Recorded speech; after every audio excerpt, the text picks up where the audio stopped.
The June 16th, 2026 regular meeting of the Union County Board of Commissioners to order. At this time, I would like to recognize Commissioner Melissa Merrill for the invocation.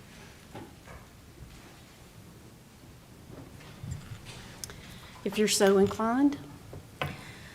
Dear Heavenly Father, thank you so much for your many blessings over this county and our constituents and everyone who provides services to the families in our reach. Please be with us as we make decisions that always honor you and take care of the ones that are depending on our decisions, that we always do what's in the best favor, to take care of our families, our law enforcement, our schools, and we just praise you and ask you to be with us so that we can be your hands and feet to serve. In your name we pray, amen. Amen. If you'll stand for the Pledge of Allegiance.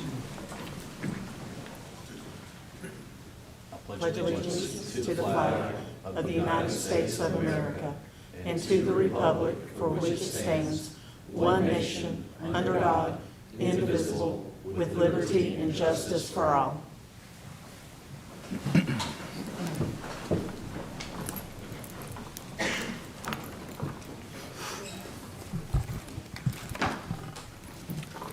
The next item on the agenda is informal comments from the community.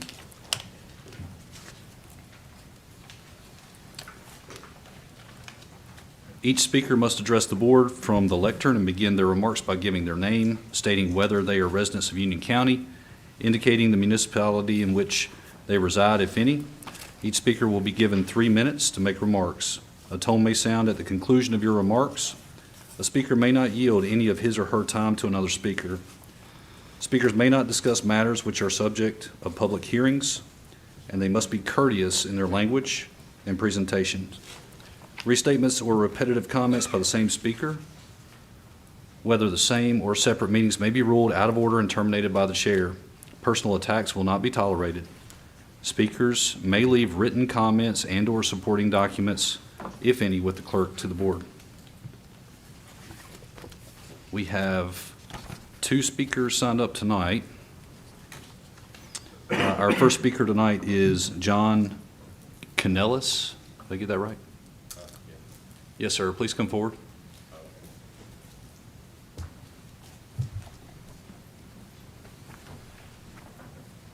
Welcome. Hi. It's about the intersection with Bragg Street and Lancaster Avenue. The only, not question, they're wanting to take some parking spots from the front of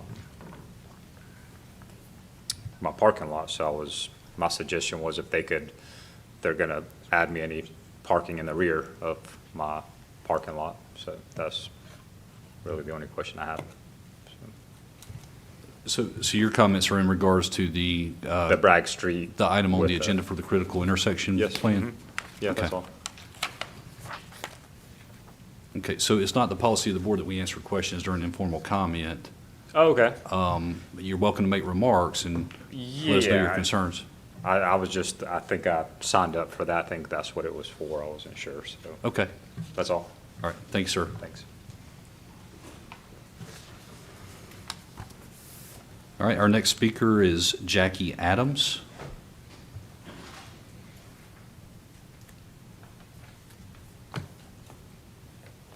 Hi, I'm unincorporated. I'm an incorporated municipality. Okay, wonderful. Anything else besides that? No. Perfect. All right. Good evening. My name is Jackie Adams, and I'm the founder of Homeward Bound Guest House, a nonprofit dedicated to dog welfare and injury prevention based here in Union County. Several years ago, my 5-year-old niece met a friend Shih Tzu's puppy. Like many children would, she leaned her face right into that fluffy dog's face, and the dog promptly bit her right underneath the eye. That wasn't her fault. My niece was merely 5 years old. It was my fault. No one had ever taught me that allowing a child's face so close to a dog's face can make a dog uncomfortable and increase the risk of a dog bite. Thankfully, her injury was minor. We were very lucky. Many families aren't.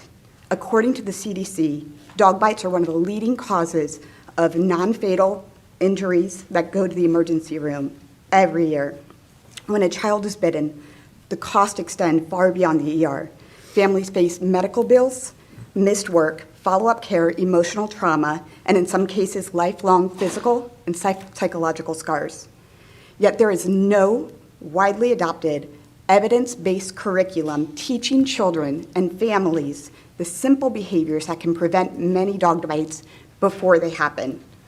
Over the past year, my nonprofit, Homeward Bound Guesthouse, has delivered dog bite prevention education to more than 3,000 students across our region, including students in the Union County schools.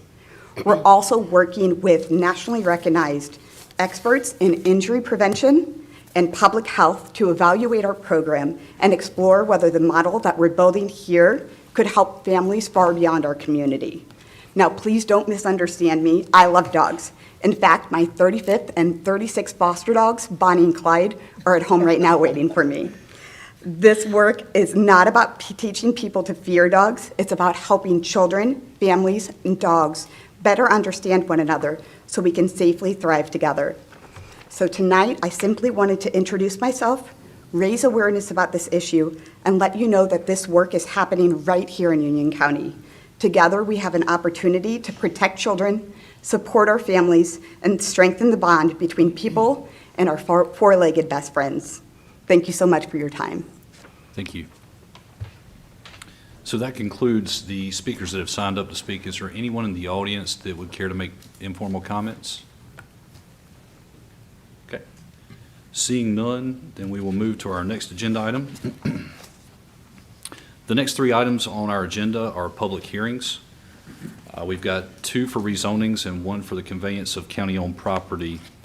Before opening the first public hearing, I'll read the rules that will apply to the members of the public for each of these public hearings. Each speaker must address the board from the lectern and begin their remarks by giving their name, stating whether they are residents of Union County, indicating the municipality within which they reside, if any. Each speaker will have 3 minutes to make remarks.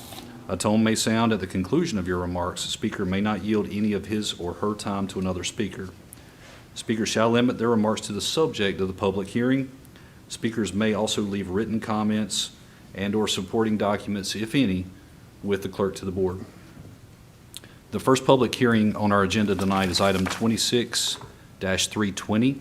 That's rezoning petition 2026 CZ-007, Beulah Church. I will open the public hearing and recognize Bjorn Hansen, Senior Planner, for brief comments from county staff. Welcome, Bjorn. Thank you, Mr. Chairman, members of the board, Manager Matthews. Find the right PowerPoint.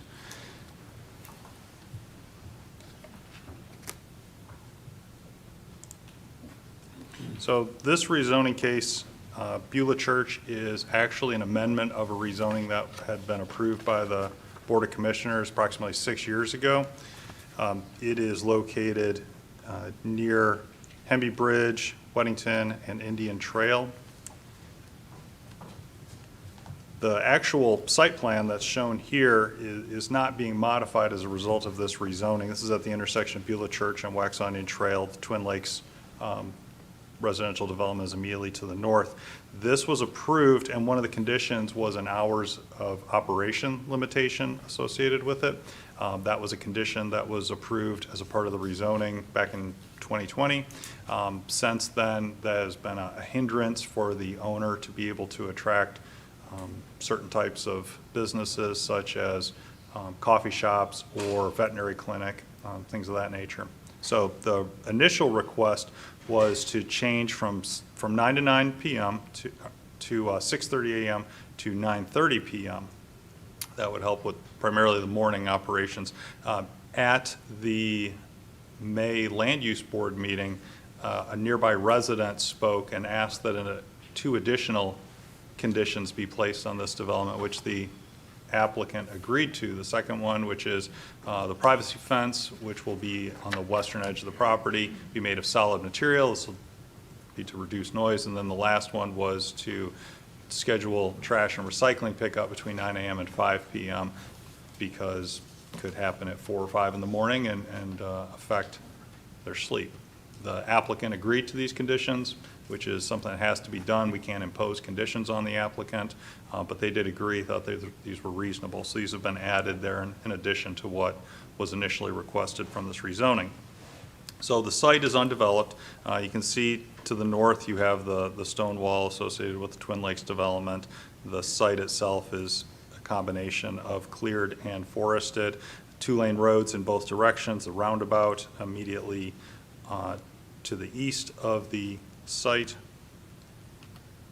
In terms of development, the neighborhood in question is where my cursor is. This is the house that's going to benefit from that wall, which would be in this area as a part of the construction of the commercial aspect.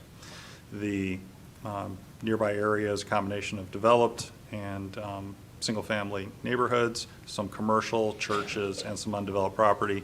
This structure layer from 2023 doesn't reflect all the homes that have been built in this area since then. In terms of environmental features, there's really nothing on the site. It's forested, but there's no streams or wetlands or floodplain. In terms of zoning, the grade areas are in municipalities, so we don't apply zoning to it. The remainder is largely R40 with a little bit of B2, which is this site, and then the R4, which is a senior living facility across the street that had been rezoned several years ago as well. In terms of transportation, there's no funded improvements in the area. Wax Onion Trail has a traffic count of approximately 11,000 vehicles per day. Beulah Church doesn't have an assigned traffic count to it. There are some turn lane and right-in, right-out limitations associated with the initial site plan. Those aren't changing as a result of this. In terms of the land use map, this is where it gets a little bit tricky. The one on the left is the land use map that was applied to the rezoning back in 2020.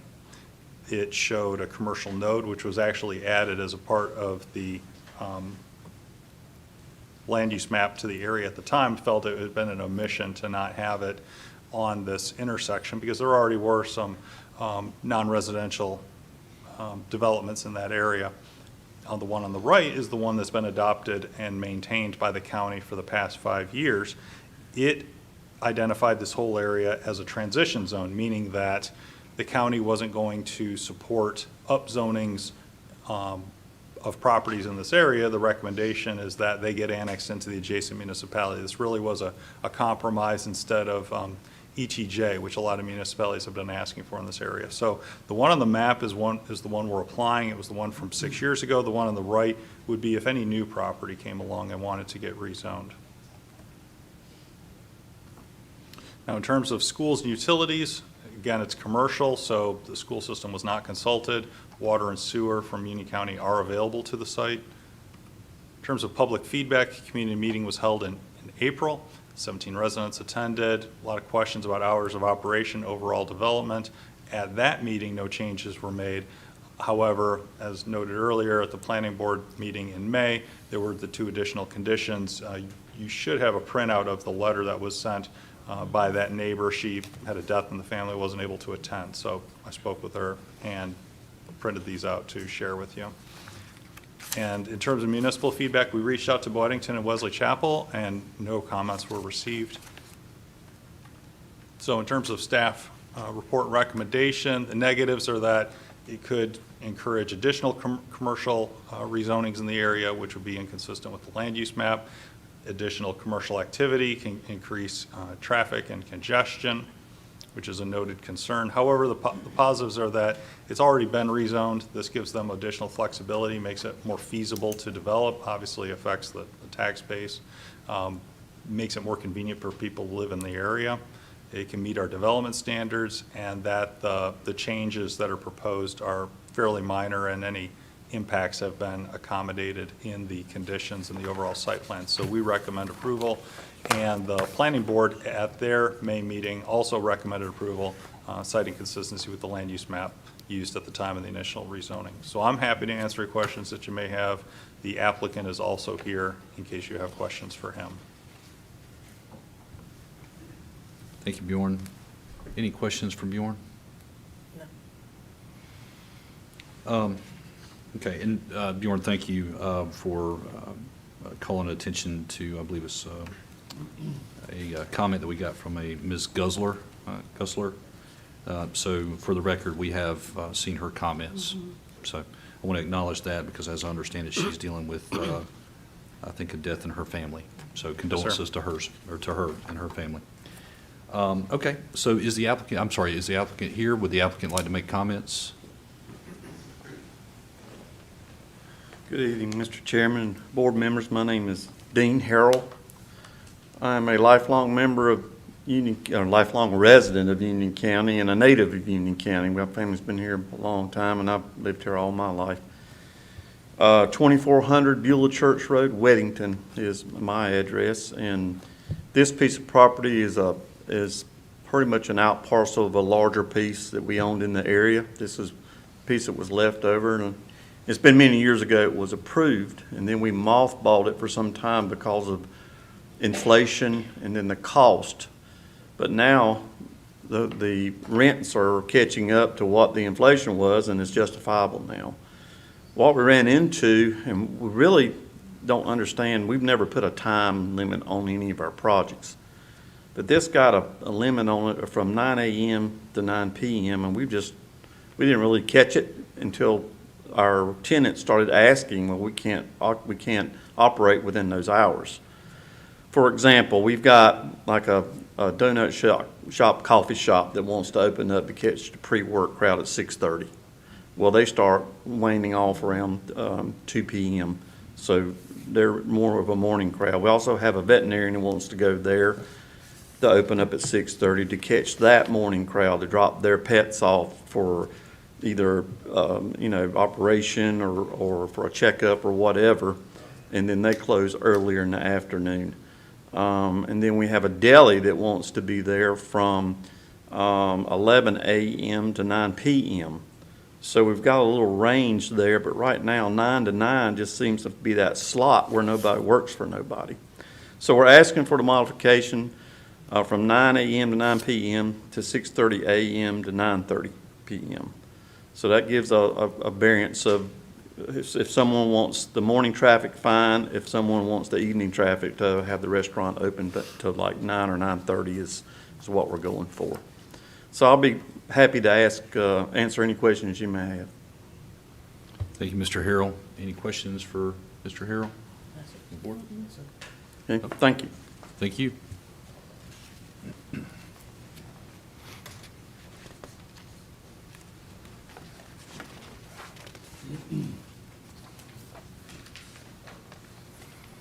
Okay, so at this time, we'll take comments regarding this item, this public hearing, and I do not have any comments or any folks signed up to comment for this public hearing. Is there anyone in the audience that would like to make comments regarding this public hearing? Okay. Seeing none, then I will now close the public hearing. The second public hearing tonight is item 26-321 for rezoning petition 2026-CZ-005 McAteer. I will open the public hearing and again recognize Bjorn Hansen, Senior Planner, for brief comments from county staff. Welcome back, Bjorn. Thank you. It's good to be back. So this is a rezoning. This is a new rezoning called McAteer for the applicant, the owner of the property. This is located on Rocky River just south of NC 75. It is a portion of a larger parcel that is for an existing business currently in the Monroe area. It's a site preparation business for construction. So the site plan off of Rocky River has a office building with employee parking, and then the back is a graveled fenced-in area for equipment and material storage, as well as a couple warehouses associated with it. There is stormwater facility here on the northwestern portion of the site. This isn't a water supply watershed for the city of Monroe, so there's a maximum built upon area requirement, and they've met that, which is important for water supply purposes. The request is for the site plan that I just listed. The uses are limited to office, warehouse, and construction equipment and material storage. There's the 5-year vesting of the development rights. They'll meet the requirements of the UDO. One thing I'll note is this will be subdivided out from a larger parcel. It's about 5 3/4 acre. The overall parcel is approximately, I think, 17. So this would be subdivided from that as a part of that process. In terms of the site, it's row crops. You can see Rocky River Road to the north and to the south. Large lot residential and agricultural uses. In terms of development status, again, you can see that portion of the overall site that would be subdivided out and rezoned. It's again, large lot residential. You can see the intersection with the roundabout at 75 and Rocky River, where there's already quite a bit of business and industrial zoned land. In terms of environmental features, again, this is in the water supply watershed. You have a stream through the middle of the site, and otherwise it's largely cleared for crops. And again, you can see the zoning immediately to the north is the light industrial and business zoning, and there's in fact a business here as well, but it's legal non-conforming because it's been in operation for so long, so they're allowed to continue doing that even though they have RA 40 zoning. In terms of transportation, there's no funded improvements in this area. This section of Rocky River carries almost 5,000 vehicles per day, a little bit more when you get onto NC 75 at the intersection, but there's no funded improvements in this area. In terms of the land use map, this is an overlay for the employment corridor that stretches along NC 75. This is immediately adjacent to NC 75, so we think it's appropriate to apply that to this rezoning. And again, it would just be to the portion in yellow. Otherwise, underneath it, it's rural residential, which is lower density residential and agricultural uses. Similar to the previous rezoning, this is commercial in nature, so the school system was not consulted. Water is available, but they will use a septic field. Community meeting was held in late March. 2 residents attended. Questions about the process and timeline for the rezoning. No changes were made to the site plan as a result of that meeting. Mineral Springs was not consulted due to the distance to their municipal limits. And in terms of the positives and negatives, the positives are it's consistent with the land use map. It's a reasonably sized parcel. We're not trying to put too much on a small piece of land. There's already a lot of non-residential uses immediately nearby, and it will provide additional business opportunities in this part of Union County. The negatives are that you're developing right now something that doesn't generate any traffic, so there could be increased congestion on nearby roads. Water supply watershed concern in terms of building upon an area that ultimately drains to Monroe's water supply, and could stimulate additional industrial rezonings in this area, which puts it in conflict with residential uses nearby. However, we recommend approval, and the planning board also recommended approval on a unanimous vote, citing consistency with the land use map. I'm happy to answer any questions. The applicant is also here to answer any questions you may have. Thank you, Bjorn. Any questions for Bjorn? Commissioner Balkum. One question. Bjorn, on one of the earlier slides, you identified a storm water facility. What is that? A detention pond. Just a retention pond? That's it. Okay, yeah. Yep, right. I just wanted to be sure. Yes, sir. Thank you. Bjorn, I've got a question as well, and you mentioned that the 5.75 acre parcel that we're considering here, that would be subdivided from a 17.1 acre parent parcel, is that? Yes, Did sir. I understand that correct? And that would remain RA 40? That is correct. Okay. Thank you. Would the applicant like to come up and make any kind of comments? Good evening, Chair and Commissioners. I'm a Union County resident on the land that backs up to it on a total of 70 acres right there. Bought the land from our family in 2020, I guess it was.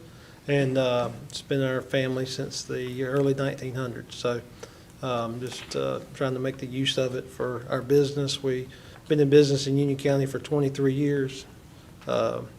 years ago, we were landscaping, we were buying trees from Clancy and plants from his family. Then we transitioned over into grading and utilities over the years. We employ about 50 people currently, and just would like y'all's approval if we can get it. So, being that we didn't have any comments this evening, if we could get a vote would be fantastic, and nobody's objected to it. So, we appreciate it. Thanks, sir. Any questions for the applicant while he's here? No? Okay. All right. I don't have any speakers signed up for this public hearing. Is there anyone in the audience who would like to make comments regarding this public hearing item?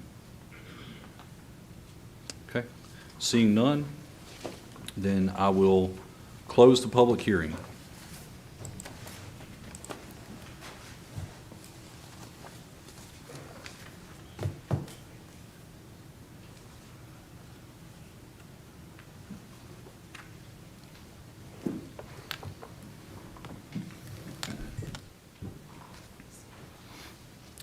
All right, so the third public hearing is, this evening is item 26-335 for conveyance of county-owned property in the Union County Industrial Park, Project Canopy. I will open the public hearing and recognize Deputy County Manager Patrick Nyland for brief comments from county staff. Thank you, Mr. Chairman. We're here to consider the conveyance of just over 60 acres of county-owned property in the Piedmont Innovation Park. This land was purchased in 2019 for industrial and commercial development. We sold off 124 acres immediately. There's about 160 acres remaining. This would be 60 acres from that 160 acres. This would be for the McGee Corporation to expand their manufacturing facility. They're looking at building a 366,000 square foot manufacturing facility and the sale would be for a price of $4.2 million, which is just under $70,000 an acre. So with that, I can answer any questions y'all may have, and if none, we just need to conduct the public hearing to be able to close on the property.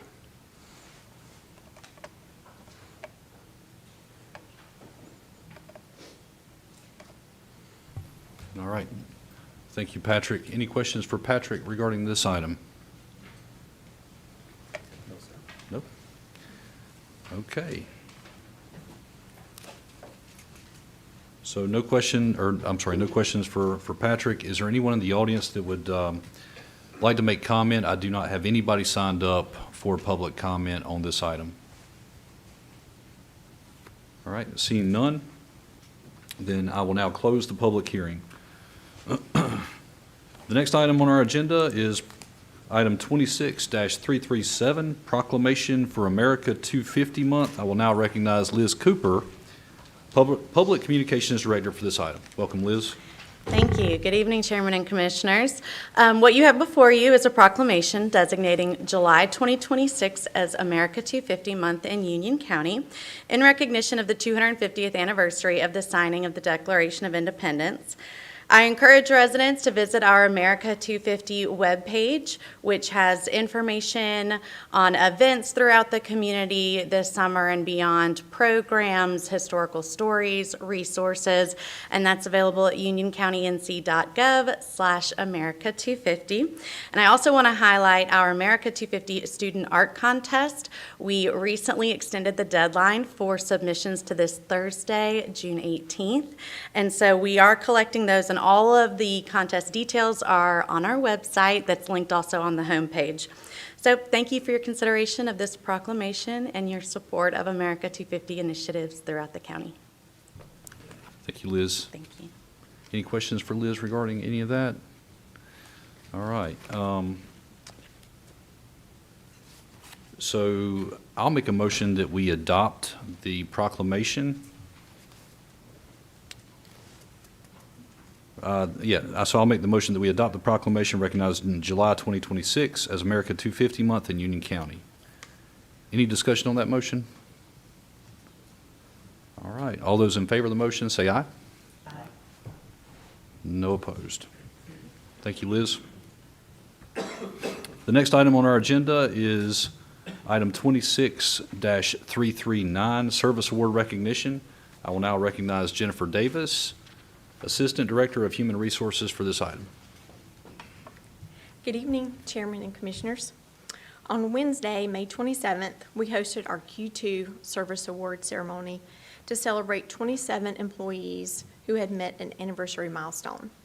Of those 27 employees, during the ceremony, we celebrated and recognized 11 5-year recipients, 3 10-year recipients, 2 20-year recipients, and 1 25-year recipient. We are beyond grateful to be able to host these events for our employees, and we cherish all the stories that we hear behind each employee. We hope that you will enjoy a few key moments from our event with this short video. Thank you.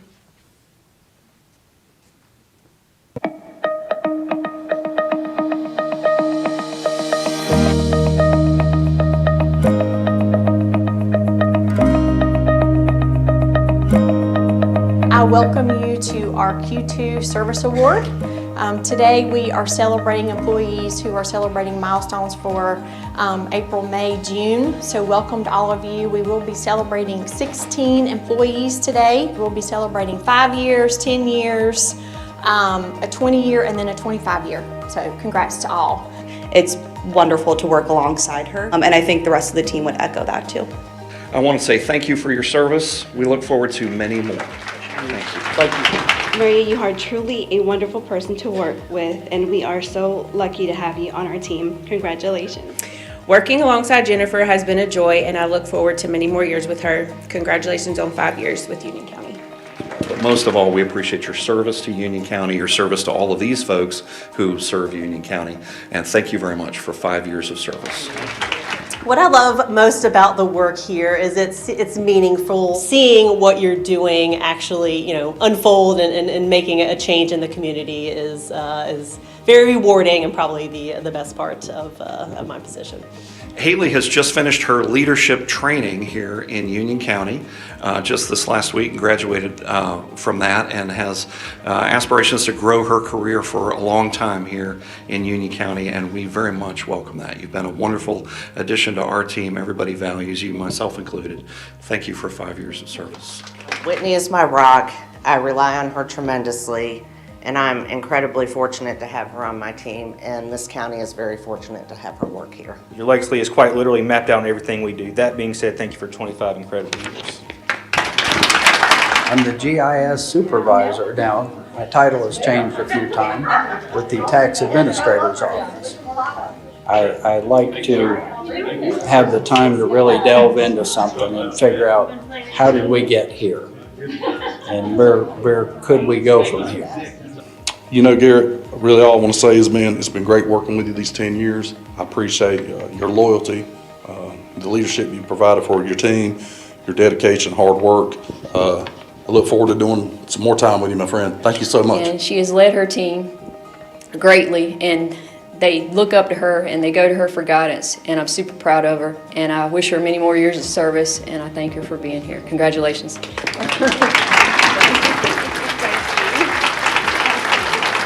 This man has dedicated his life to keeping kids safe. Like I said, life briefly took him to another agency, but we were fortunate enough to get him back. He came here, started working cases again, and was recently promoted to be a supervisor again. Velma, we truly appreciate all that you do, your upbeat persona that you bring to the department, and thank you for your 10 years of service with Union County. Being here 10 years and having an award ceremony means a lot to me. It means that everything that I've done and provided and helped with has given me the support to go another year, another mile. Appreciate you, Kevin. Good work. Good contact. I actually tell a lot of people that they should look at local government, especially, I used to have a lot of students. I've always told them to focus there. It's a great place to get a start, and there's a lot of different options, and a lot of benefits, a lot of good work that happens. So a lot of good opportunities. You guys are what make this place the best thing about Union County. And I know that it's difficult sometimes to come up here, it's out of your comfort zone, to stand up here and talk about your coworkers, to say things about the work that they do and your relationships with them. but they appreciate it. You can tell that they appreciate your words and that you're here to celebrate them. I appreciate it. I like hearing the stories. I like hearing some of the words you use to describe, like tenacious and calming, and anything that you talk about your coworkers. At the end of the day, you all are the most important thing here at Union County. You're our most valuable asset. So I hope you have a good rest of your day. Thank you so much for being part of Union County.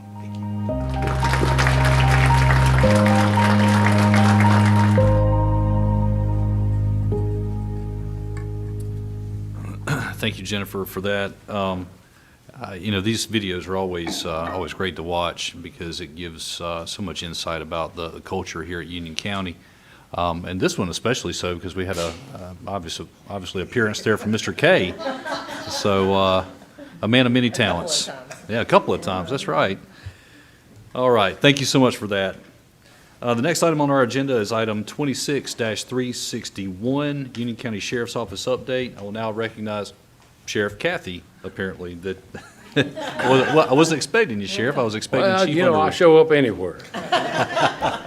I'm not going to take much time, but I do want to say thank you for the budget process, for the county commissioners that are allowing this process to take place. I've been doing this budget for a lot of years. This is the smoothest one we've had. That's saying if you pass everything. And I know you will. But it's been a pleasure to work with the staff, the finance, the budget, Lynn. Golly, Lynn. She's great. I just took advantage because Tony's going to take care of the rest of this, and I appreciate it. Thank you, Sheriff. I'll now recognize Chief Deputy Tony Underwood. Thank you, Mr. Chairman.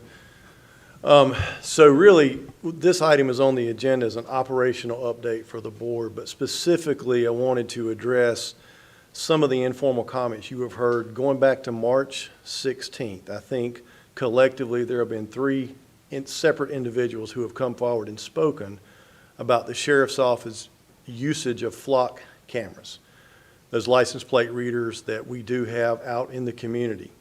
So I just wanted to address some of those comments and get it on the record to recognize, first and foremost, we do appreciate the first gentleman that spoke back on March 16th. He pointed out that the Sheriff's Office did not have a policy that was required by state statute, General Statute 20-183.31, which we did not. So we'll accept responsibility. We did not have a policy at the time he first spoke of that, which was on March 16th. But please understand the Sheriff's Office does not operate that way. Once we became aware that that statute did exist, the next day on March 17th, we drafted a policy. The sheriff signed off on it, and it went into effect. That policy, after further review of it, we recognized it probably fell a little bit short of what the statute required, which specifically, as some of these residents have pointed out, there were 9 separate requirements per that statute. We have since updated that, and on April the 20th, that updated policy has been implemented. The sheriff has approved that. It has been disseminated to our agency, and that is the policy that we now operate under. That was prior to the last gentleman that spoke, I believe, at the last Board of County Commissioners meeting. They apparently were unaware that that policy does exist. We believe we're comfortable that that policy is in full compliance with state statute.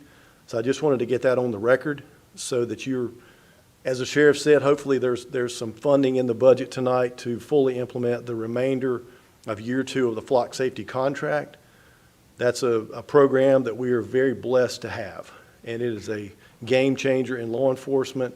It is a crime prevention tool and certainly a tremendous investigative tool that we use to solve a lot of cases, and it's a game changer. So we hope that you'll continue to support that, funding for that. If there's any questions, I'll try to answer them. Any questions? Yes, I don't really have my question structured yet, but I think my main concern is people just feel like we're being watched all the time. You know, a little bit of, sure. Afraid we may be giving up some freedom for security. And I just would like for you to speak to that for a second. Well, the cameras that we utilize, these are basically static cameras. They're on a pole. We're not surveilling anybody. Once you drive by that location where that camera is, it doesn't look it into the car itself. It captures a license plate, a description, a picture of that car. Nobody's following you in that car down the road. And it's really, there's a diminished, if any, expectation of privacy in the public domain. You go outside, you're probably on somebody's camera, you step outside this building. There are cameras everywhere. Everybody uses them, and it is a tremendous tool for public safety, and we rely upon that. We have solved 2 homicides in this county over the last several years. Thankfully, we don't have a lot of homicides in this county, but a couple of them were pretty difficult cases, and without those cameras and the ability to utilize that flock network, it would have been a much longer process to identify the suspects involved in those cases. So the concern about the surveillance component is no different than your phone. Your phone's tracking everything you're doing, but people willingly sign up for that. And we certainly want to take advantage of every piece of technology that's out there. As long as it's lawful, we want to take advantage of that. And I think we use it, wisely. All right. Okay. Thank you. Thank you, Chief. Thank Appreciate you very that. much. Thank you. It is now time for consideration of any changes to the agenda. Are there any motions regarding requested revisions or amendments to either the consent or the business agenda? Mr. Chairman, Patrick, I just want to make a clarifying remark. During the public hearing for the conveyance of the property to McGee, there was a number that was shown on the slide. It was a 4.267 number. That was the initial contract amount. What was left off was, through due diligence, there was some land that was discovered that had some wetland issues, so we reduced the price by $130,000. So the actual sale price is $4.1 million, $36,650. And I just wanted to make that clarification before you vote on consent, because that action is listed on consent. What's in the agenda is correct. It was just that information was left off the slide. I apologize for that. Thank you, Patrick. Any questions regarding that information? Will you be adding that information after this meeting for future reference or archives Yes, to the ma'am. agenda? Absolutely. Okay. All right. Any other questions before we move on? All right. So I think we're back to any requested revisions or amendments to either the consent or the business agenda. Seeing none, is there a motion to approve the items listed on the consent agenda as published? Chairman Helms, I'd like to make a motion that we approve the consent agenda as published. Okay. Thank you, Vice Chair Helms. So we've got a motion. All those in favor of the motion, say aye. Aye. We are now at the business portion of our agenda. The first item of business tonight is item 26-351, adoption of the FY 2027 budget. I'll now recognize County Manager Brian Matthews for this item. Thank you, Mr. Chairman. Pull up this real quick. This will be brief unless you have a lot of questions.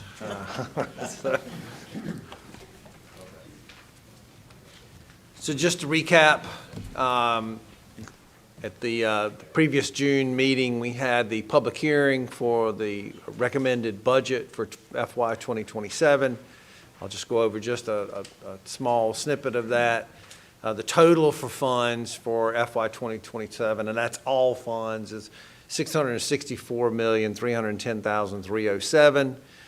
As you can see below, it's broken up into a number of funds. General fund would be a little over $470 million. Other funds, such as our enterprise, which would be water and sewer, your special revenue, and your internal services funds, that make up the balance of that. Just to highlight some of the items that are part of this budget. Number one, there is no recommended tax rate change. The rate would stay the same at 43.42 cents. We're redirecting $3.17 million from existing capital funds to other capital needs. $5.69 million in unassigned fund balance being allocated for other one-time needs such as vehicles, software, CIP. We're also funding one additional school resource officer. I want to make it very clear that we are not defunding the school. Yes, sir. Okay, there we are. I was trying to stop you there. We lost our Oh, you went monitors. blank? Okay, sorry. Sorry about that, No, Brian. Go no ahead and worries. continue. I think could you're on. see it's still up there, so all right, very good, you're back. So we are not defunding or eliminating any funding for the school resource officers. I do want to make that clear.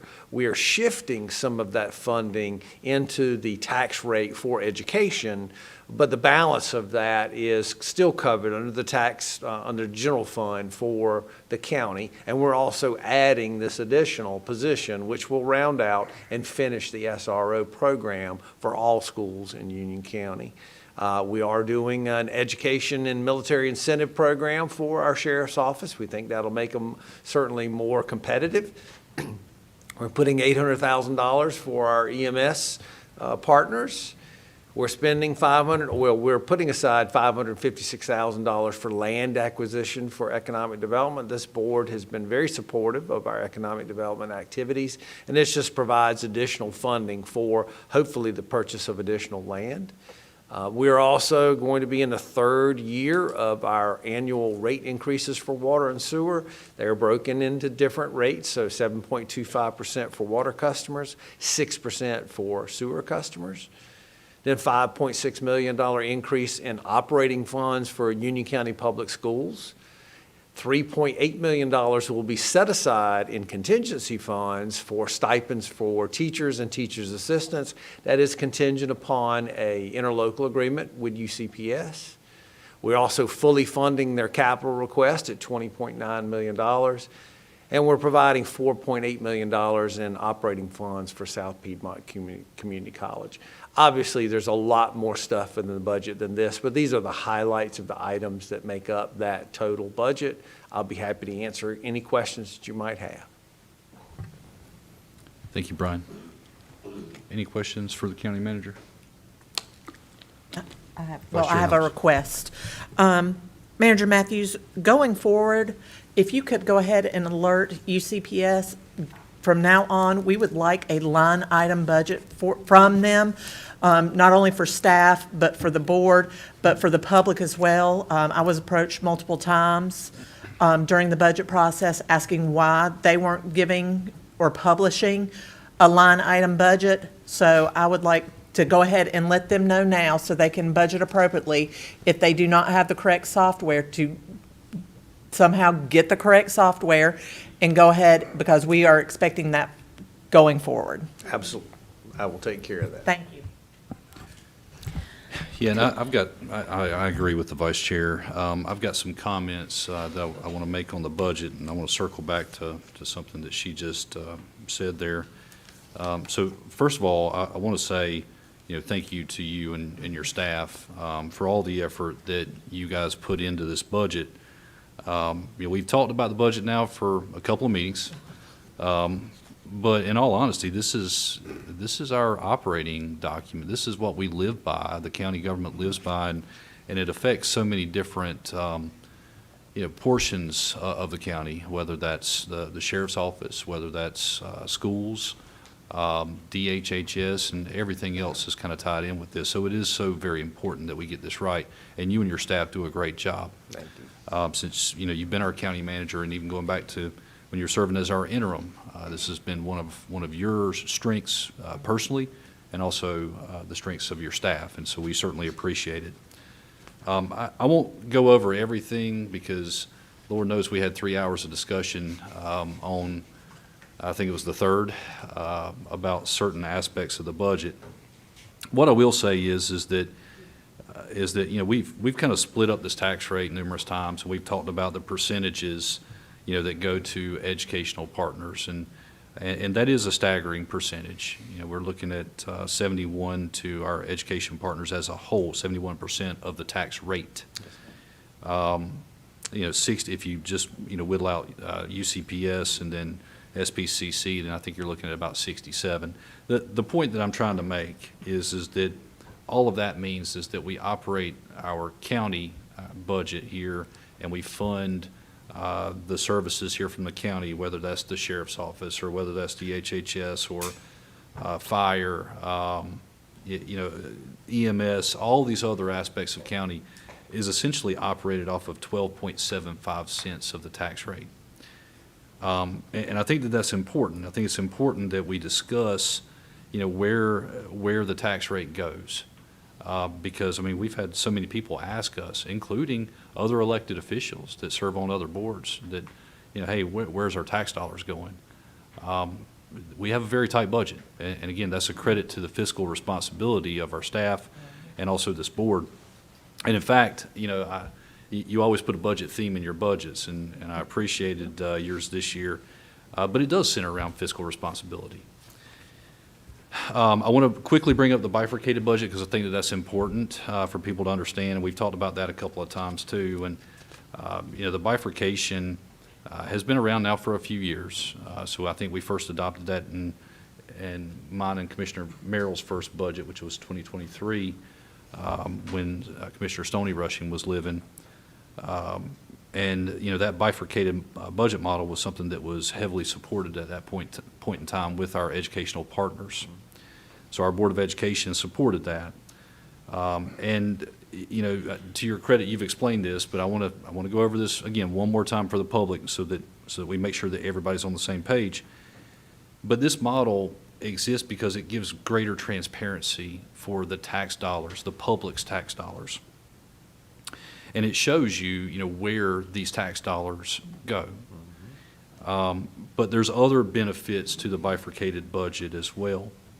And, we've talked about, especially with UCPS, because UCPS accounts for so much of our budget, but, they get statutory funds from the state formula. But the bifurcated model helps us with funding other aspects. And I want to make that clear because what that allows us to do, and when I say us, I'm really talking about you and staff. You guys do all the heavy lifting here, but Staff. staff, yeah. So, but I think it sometimes gets lost. This model allows us a lot greater visibility on what we can afford for the next fiscal year. So we have a good idea going into the next fiscal year. And it's my understanding that that's communicated with, say, UCPS and our education partners. So they are aware, and this bifurcated model and what their funding may present from that is based in part on a number of factors. One of those is sales tax. So a little bit of sales tax revenue, as I understand it. Yes, sir.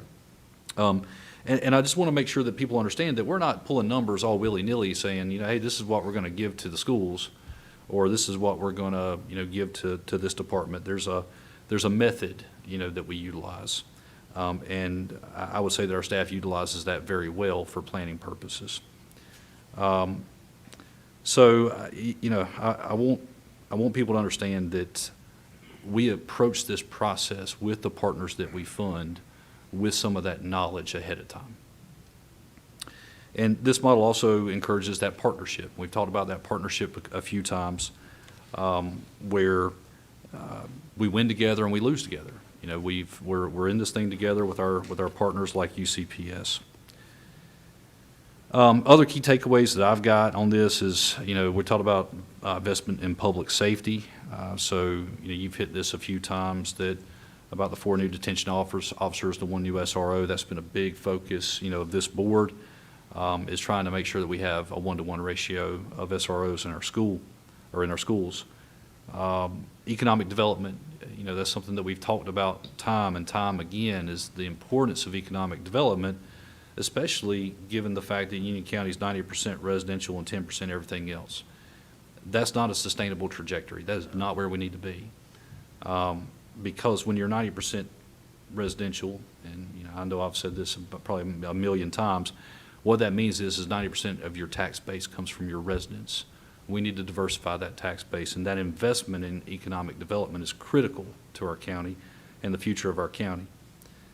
Water. So, you've got water on here. I think water has been a big priority for all of us as well.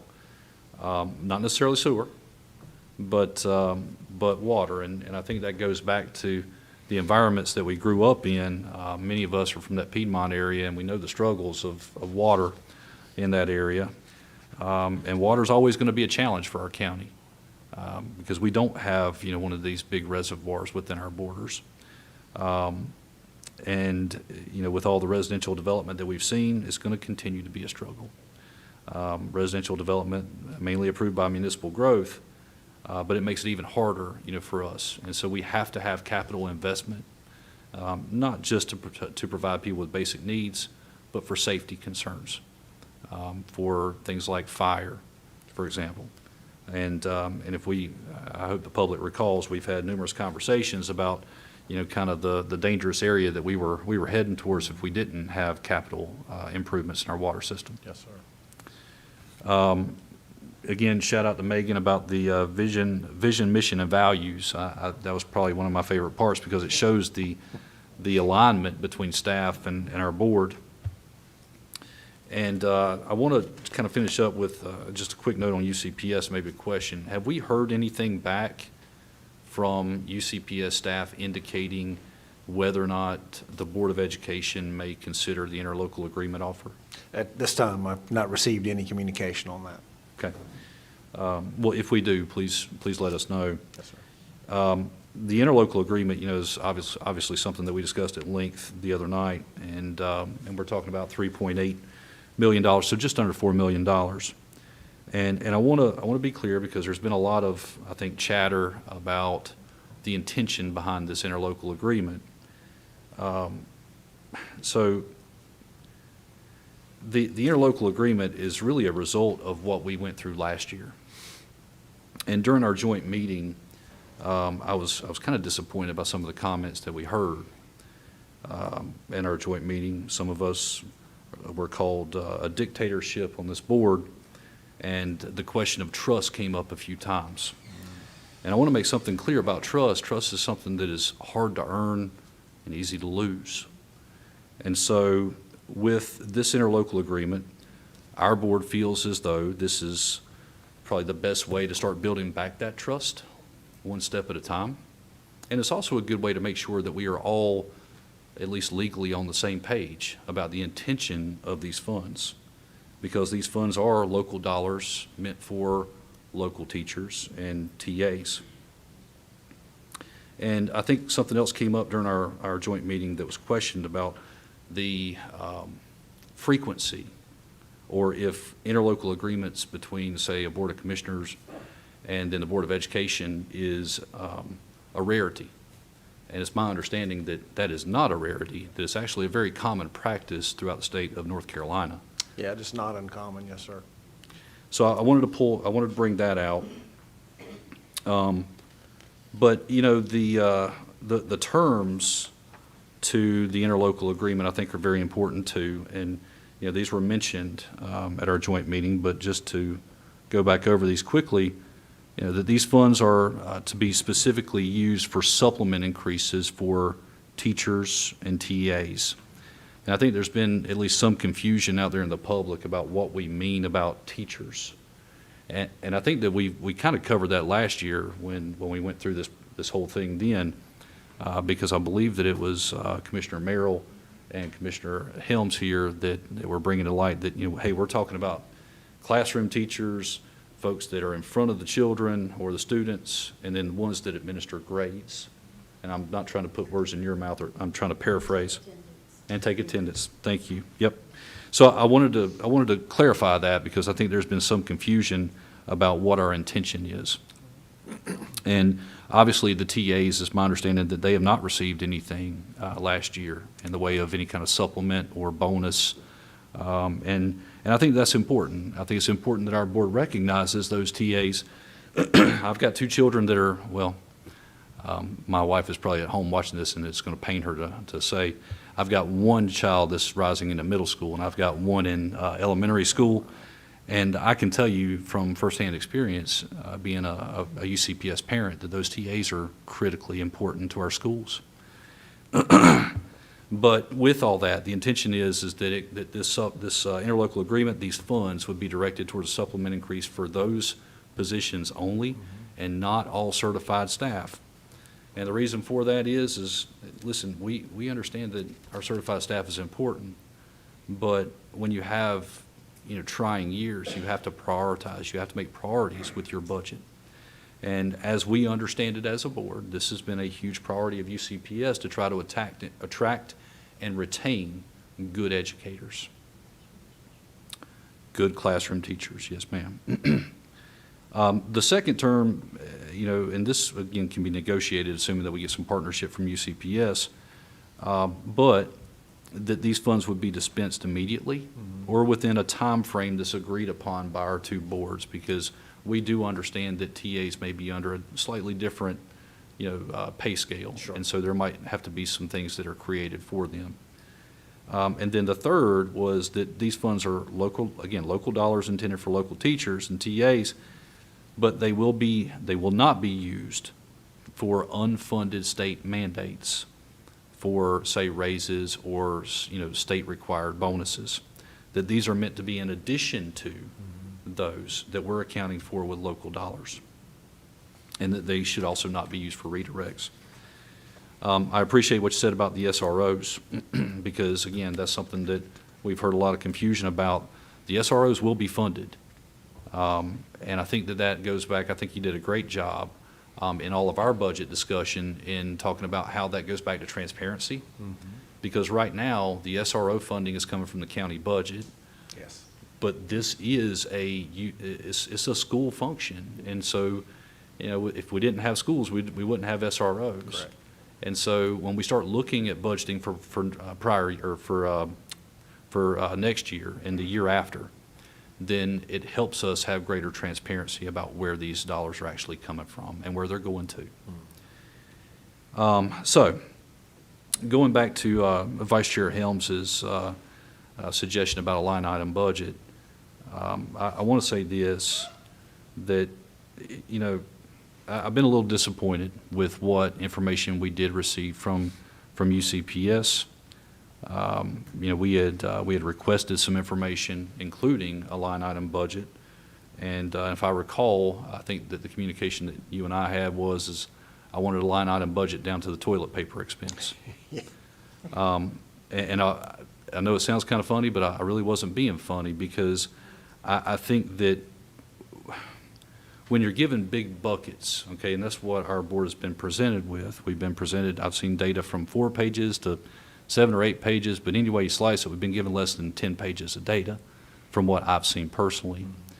And we're looking at approving here in just a few minutes, I think, a budget that's 388 pages. Yes, I believe so. And that's been probably slimmed down a little bit, from all the work that staff has done. I've seen budgets since I've been on the board that's been bigger than that in the page content. So just under 400 pages. So I want to bring that up for comparison, but I want to make this point because I think that this applies to this UCPS discussion, but it also applies to what we do too, just in a large degree. And that is that when you're spending public money, there's no such thing as private finances. And I also want to say this, that the request for the line item budget, that's based off a general statute. So North Carolina general statute allows this board to request info that we, as a board, deem necessary for our own decision-making, and that's not what UCPS or any of our educational partners deem necessary that we need. This is what our board would deem necessary that we need. And I want to take a minute. I want to read some of this general statute for the record. So the general statute comes from General Statute 115C-429, and the title of that is Approval of Budget, Submission to County Commissioners, Commissioners' Actions, and the Budget. And this was made effective, I believe, June 30th, 2023, still in effect today. Subsection C says, and I quote, "The Board of Commissioners shall have full authority to call for, and the Board of Education shall have the duty to make available to the Board of County Commissioners upon request all books, records, audit reports, and other information bearing on the financial operation of the local school administrative unit. Now, what I want to point out is two words here. So in this general statute, it says that the Board of Education shall have the duty. That is not the choice. That's not the recommendation. That is the duty, meaning that they have to comply to make available to the Board of County Commissioners upon request, another small but key word, all books, all records, audit, reports, and other information bearing on the financial operation, all. And I wanted to read that because I agree with Vice Chair Helms. I do believe that from moving forward, we need a line item budget from UCPS. We need better coordination from the financial department there especially. But my suggestion is that we add on to that, because I think that our board also needs to see not what we've been given regarding the local funding requests coming from local dollars, but we also need to see federal and we need to see state. All right? Because UCPS specifically gets funding from 3 sources. They get federal funding, they get state funding, and they get local funding. And not even as a Board of Commissioners, but simply as a taxpayer in this county. I pay federal, state, and local taxes, and I believe that it's only fair that we have full transparency of those dollars. And so my ask is, in addition to line item budget for local, that we also request, and we have that authority per statute, that they supply us with federal and state budgetary information as well. Okay. Because I haven't seen a whole lot of that in this budget cycle. So with that, that's all that I've got on the budget. I know that that probably took a little bit longer than what we were all expecting, but I think it's important, okay? And Mr. Kay, do we need a vote on that request for a line item budget for future budget cycles? If you wish to make that request, I think a full vote of the board would be appropriate. Okay. Commissioner Merrill. Commissioner Helms, I fully agree with everything you have outlined, and I think the broken trust that we observed last year, we learned a lot. We learned a lot by state statutes, what can and cannot be done, and it was disappointing. It's been gravely disappointing, especially spending 8 years of my life serving on the Board of Education. And I want to make 2 comments. When I was on the Board of Education, we knew what our tax rate was. And we could estimate year over year what the county was going to be able to provide Union County Public Schools in the next budget cycle. It was not brain science. So when we meet and we let them know that their tax rate is going to yield them an additional $8.8 million, but they go out into the public and have the audacity to say that they're underfunded and that they needed an additional $14.6 million is truly just, I wouldn't even be able to look in the mirror if I made that kind of comment, knowing I was getting $8.8 million above and beyond the previous year with my enrollment declining.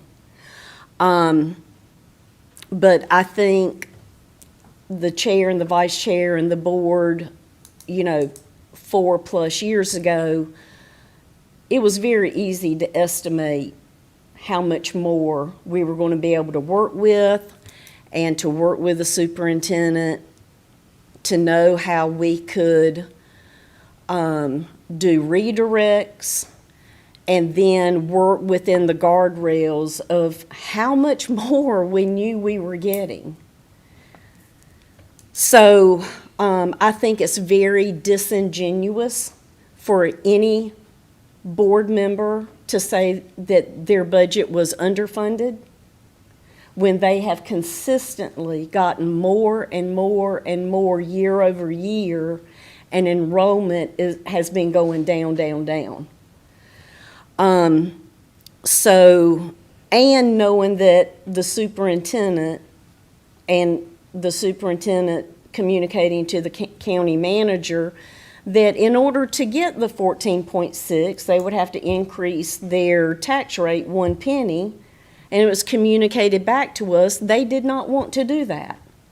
So stop going in the public and saying you're underfunded. We needed 14.6, and the 8.8 was not enough. I mean, you either want a tax increase or you don't want a tax increase. 1 penny increase would give you the 14.6. So you're either managing the budget or you're not managing the budget, but we cannot do this from this dais. And then the allegation that a board member doesn't know what occurs with the lottery money when their board signature is on that throughout the year saying that they agree on the lottery money going to pay down their debt. But then the board saying we don't have any debt. So it's been interesting to be on this side of it, and to know that they may or may not know as much about their budget as they should. It's disappointing. The second thing that I want to piggyback on your request, and that's why I wanted to speak before we voted on anything, is when this all came to light last October, when we found out that the teachers had not received their supplement increase, we specifically asked to see how many positions were being funded with local dollars. And what the public may or may not realize is that even though teachers and the superintendent and everyone are state employees, and their pay scale begins with a state framework, they're using local dollars to supplement different positions, such as the superintendent's salary. And so we asked for that document last fall. How many positions are being funded, partially or fully, with Union County tax dollars?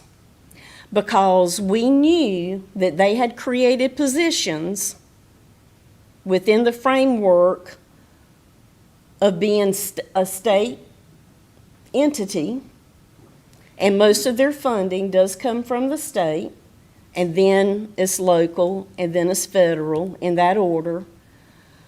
But because some positions are not deemed necessary based on student enrollment, the school system has gotten accustomed to saying, well, we want that position. So we want that position. The state says it's not necessary, so we're going to use local dollars to pay for that position. So we ask for that document, and we don't get it. And then our staff had to hunt down the information from Raleigh so that this board would know what positions are being funded with Union County tax dollars, because they wouldn't give us the information. So I would like to add that, Commissioner Christina Helms, has asked for a line item budget. You have asked for state, local, and federal, and I want to specifically have a report of how many salaries are partially and fully funded by Union County tax dollars? And I would also like to consider how much the Board of Education can use to give the superintendent and others supplement increases with Union County tax dollars that we never know anything about. And I heard there was a very big one last year. Commissioner Merrill, for clarification, you're looking for that annual type report for the funded positions between federal, state, and local? And in the local, when it's dealing with money we're sending them, how much money is going to what position? Because a stipend would be partial, a piggyback to the state salary, a stipend. And I would like to know how much are we funding? Fully or partially? Because I can't remember what percentage, but someone recently came out how much of their budget is funding central office.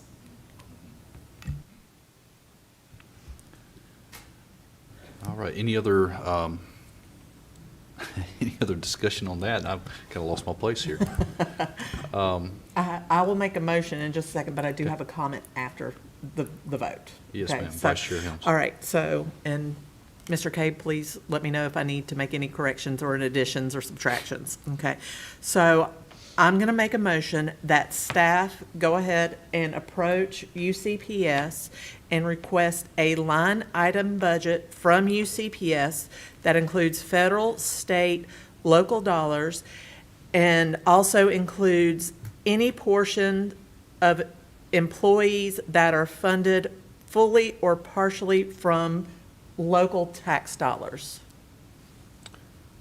Vice Chair Helms, can I make a friendly amendment to your Yes, sir. motion? I would just like to include with the line item budget, including state, local, and federal, pursuant to General Statute 115C-429 subsection C. Yeah, I'd like to include that in the motion. Yes, sir. Okay.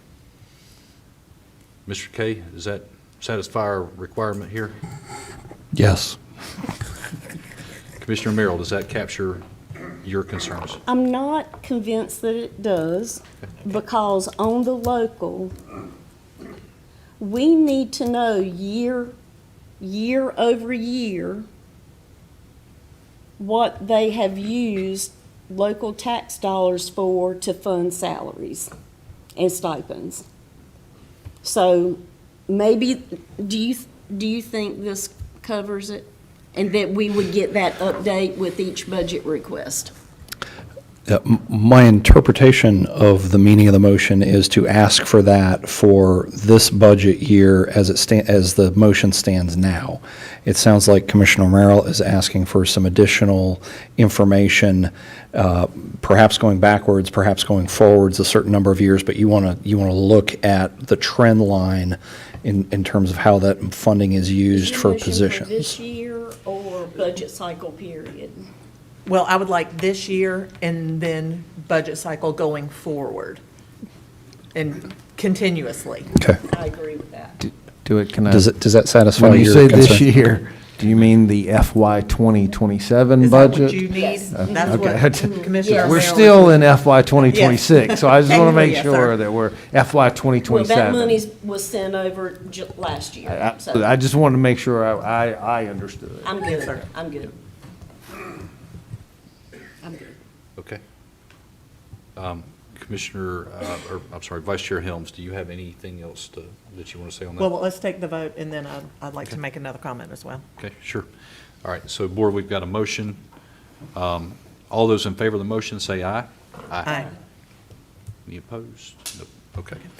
And just for public information, at our joint meeting, I did ask the chair to put on their July agenda that, to vote on our staff of our strategy and innovation team to come over and Doge their department So I did ask that to go to a vote to UCPS.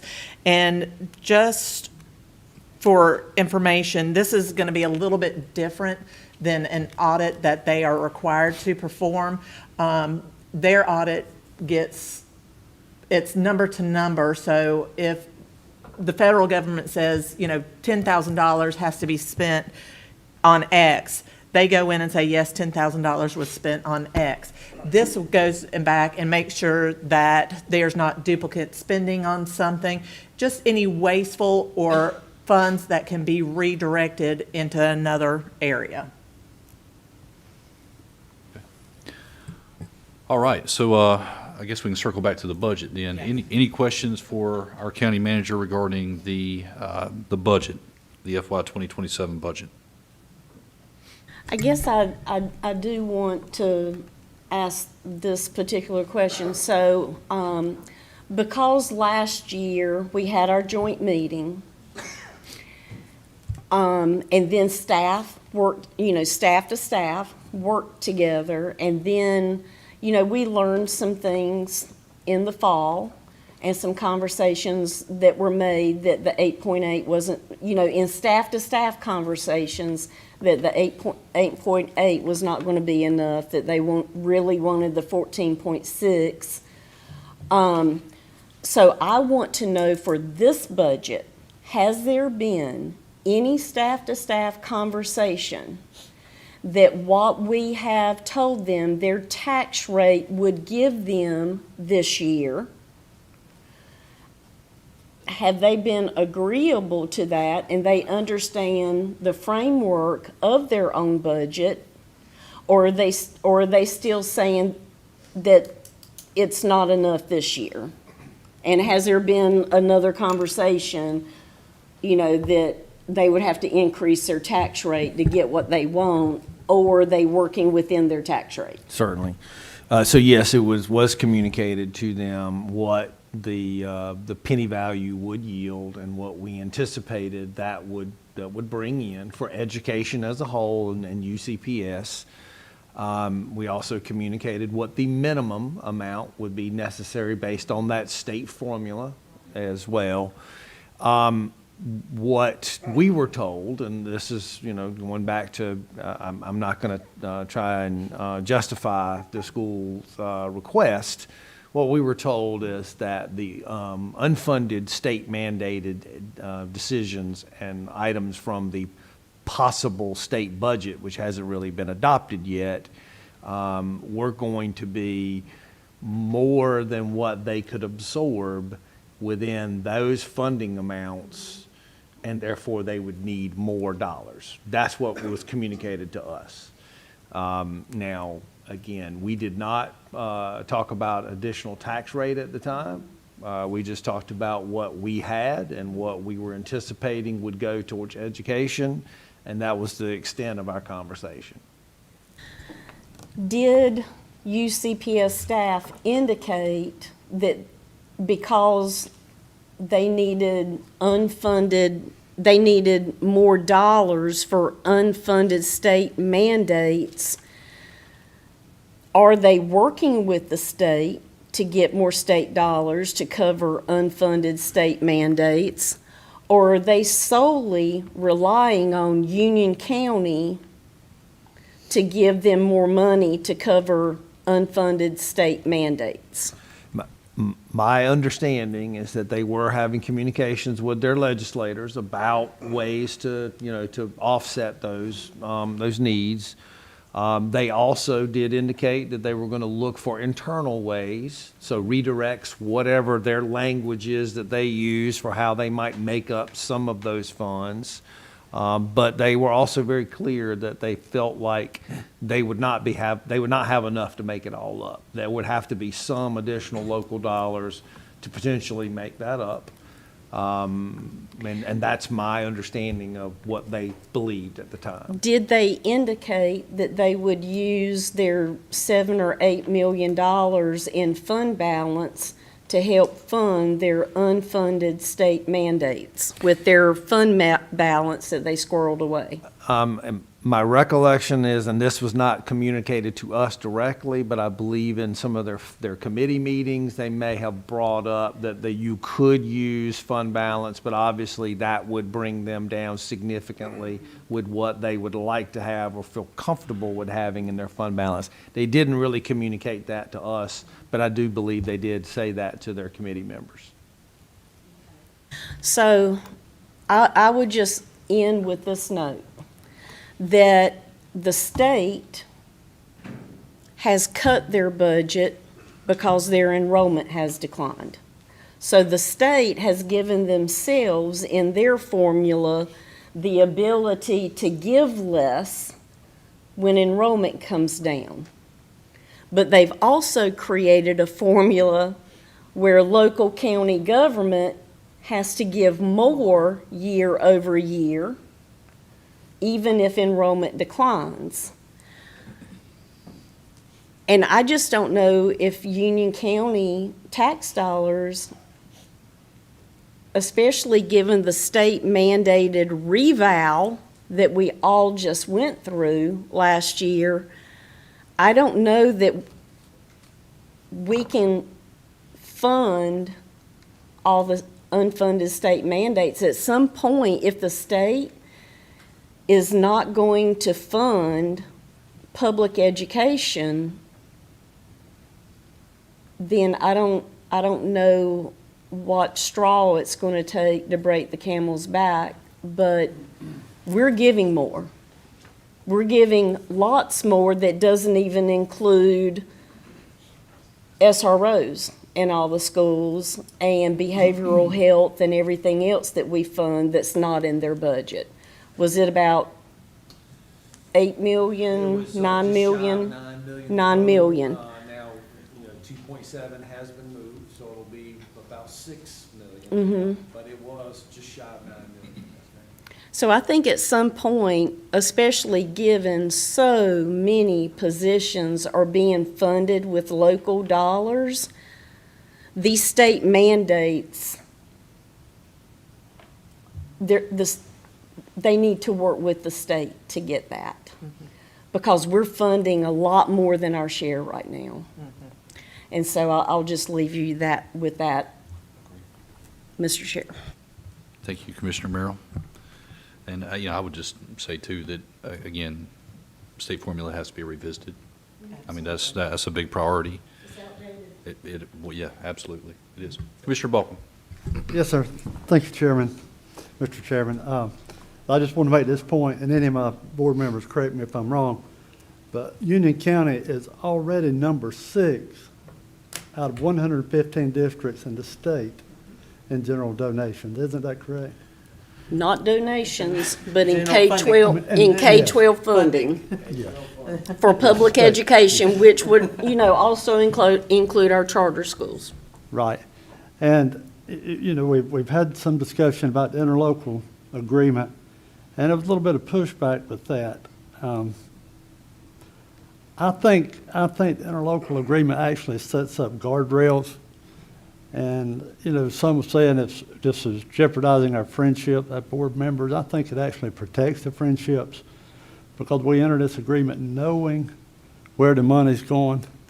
And we are truly prioritizing the teachers. So it's sort of like setting that money aside and said, okay, this is already earmarked for the teachers. We all agree this needs to go to the teachers. So I think this interlocal agreement might actually add some protection to the friendships and the relationships. One gentleman came up to me and said, y'all need a smoky room somewhere just to go in there and fight it out and then come out and have the agreement made. But I don't necessarily think that's it. I think this agreement sort of becomes that room where, okay, here's what we all agreed to. Here's what we prioritize. Let's set this money aside. Let's earmark this money for the teachers, and everything's spelled out nice and clean. So that's sort of my comments with the interlocal agreement. I think it's just a positive move going forward. And I'll add to that, someone promised the teachers last year a $2,000 increase. Certified staff got the $1,000, And this is a protection to get the teachers the other 1,000. And to include the TAs this time that somehow disappeared between April and October. Yeah, and I'll just, I'll just say this, as far as the interlocal agreement is concerned, again, if the board chooses, here in a few minutes to adopt this budget, and Mr. Manager, you correct me if I'm wrong, but until we get that interlocal agreement signed, then that $3.8 million intended for our teachers and our TAs would be held in contingency. Yes, sir. It is held and not provided until there is an agreement signed. Thanks, sir. Any other questions for our county manager? Okay. Seeing none, then I'll make the motion that we adopt the FY 2027 operating and capital budget ordinance and the associated tax rates and fees. Any discussion on the motion? All those in favor, say aye. Aye. Thank you, Board. Next on our agenda is item 26-341, that is appointments to boards and committees. There are 2 boards with vacancies for consideration this evening. These vacancies have been advertised in accordance with applicable law. The first board with vacancies is the Agricultural Advisory Committee. Commissioner Balkin. Chairman Helms, I'm going to have to recuse myself on the Agriculture Advisory Committee vote, being that my younger brother is an applicant. And believe it or not, he has supported me in the past. So I need to step back on this. Mr. Kay, do we need to vote on that to recuse Commissioner Balkin? Yes, if the board could take a vote on recusing. So I'll make the motion then that we recuse Commissioner Balkum for the vote on the Agricultural Advisory Committee appointments per his request. So, Do I need to step in the other room? all right, all those in favor of the motion, say aye. All right. All right, so going back to the item, there are 3 terms expiring this month. I will now entertain a motion for nominations for these 3 positions, and we can take them all at once or one at a time, whatever the preference or will of the board is. Chairman Helms, I'd like to make a motion that we approve Hunter Latham, Alex Simpson, and Travis Starnes to the Agriculture Advisory Committee. Okay, thank you, Vice Chair Helms. So we got a motion. Any discussion on that motion? All right, all those in favor of the motion say aye. Aye. All right. Okay, so we can, wait, we can. Welcome back, Commissioner Balkin. All right, so the second board of vacancies for consideration is the Region F Aging Advisory Committee. This committee has 2 vacant positions, 1 delegate and 1 alternate. Again, I can take the nominations for all at once if we name the nominee for each particular vacancy slot. And the 2 slots are delegate and 2 alternate. Chairman Helms, I'd like to make a motion that we approve Patricia Kinley as the delegate and Alita Galesha, sorry if I mispronounced your name, as the alternate for the Region F Aging Advisory Committee. Okay. Thank you, Vice Chair Helms. So we've got a motion. Any discussion? All right, all those in favor of the motion say aye. Aye. All right. So we are now down to comments, and I will recognize our county manager for his comments this evening. Thank you, Mr. Chairman. I actually do have a couple of comments. First off, I want to thank the board for your support of the budget. This says, as the sheriff said, this has been one of the easier budgets that we've had, not because we don't have challenges, but because of the board's clear direction on what you want and how we've been able to work through with staff and accomplish that.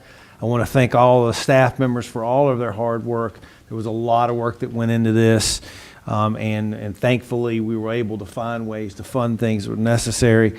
And I also want to make a little fun here. You mentioned the mission and vision statement, and I told Megan I was going to say this, and she didn't believe me.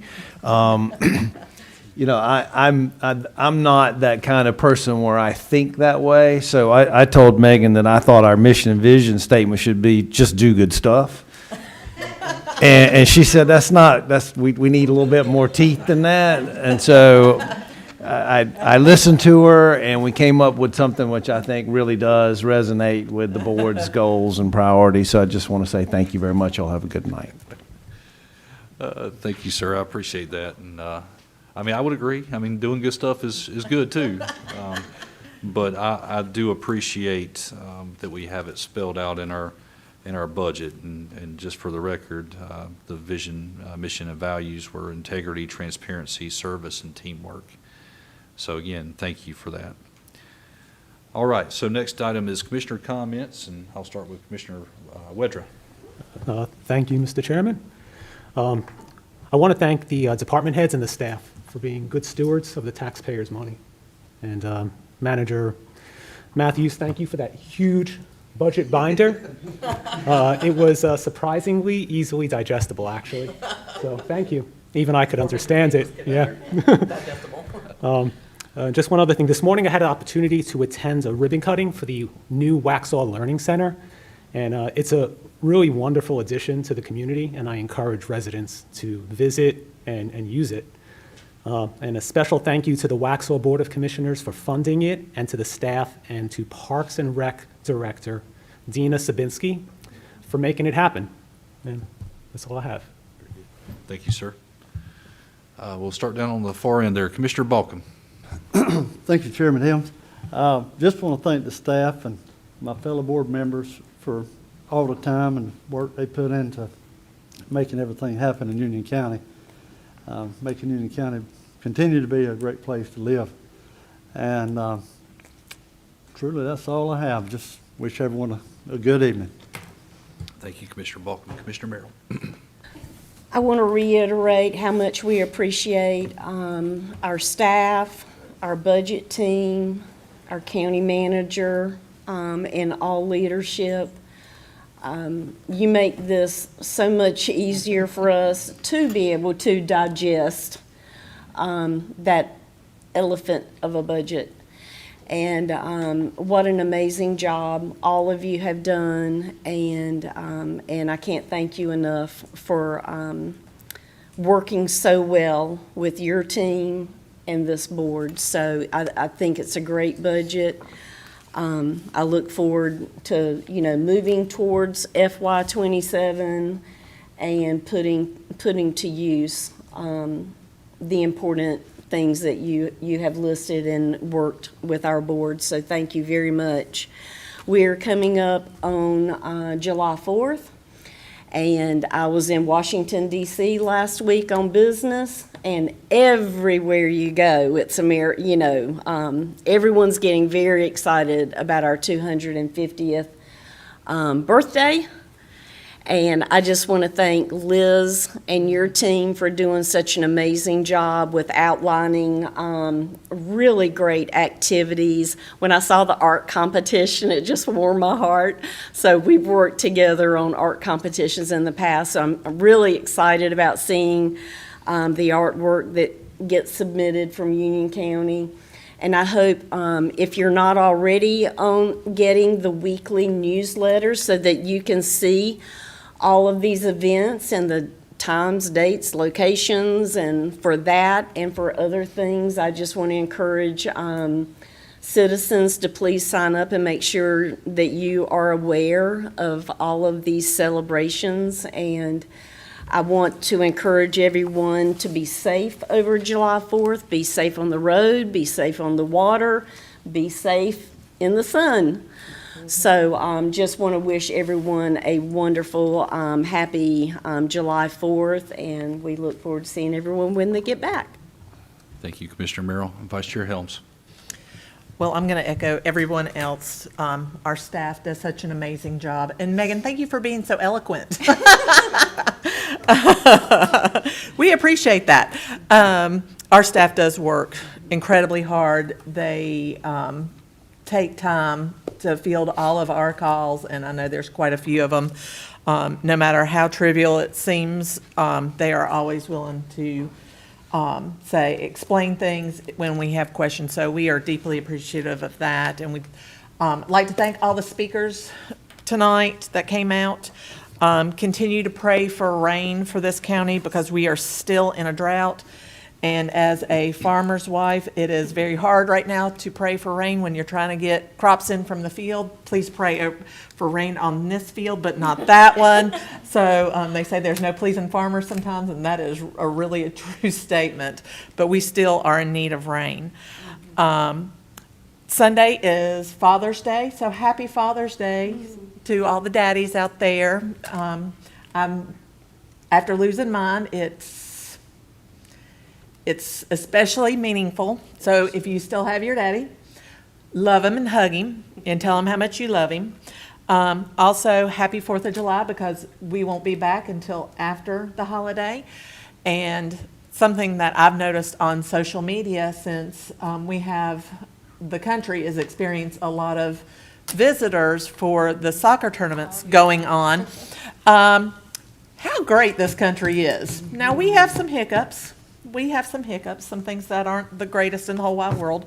But overall, this is a pretty darn fantastic country that we live in. All the other countries love it. Yeah, exactly. And so even if something isn't exactly up to what we think it should be, we still have a lot of things that we need to be thankful for. And I'm very thankful that we are in the country that we're in and that we're able to express our own opinions, whether people agree with us or not.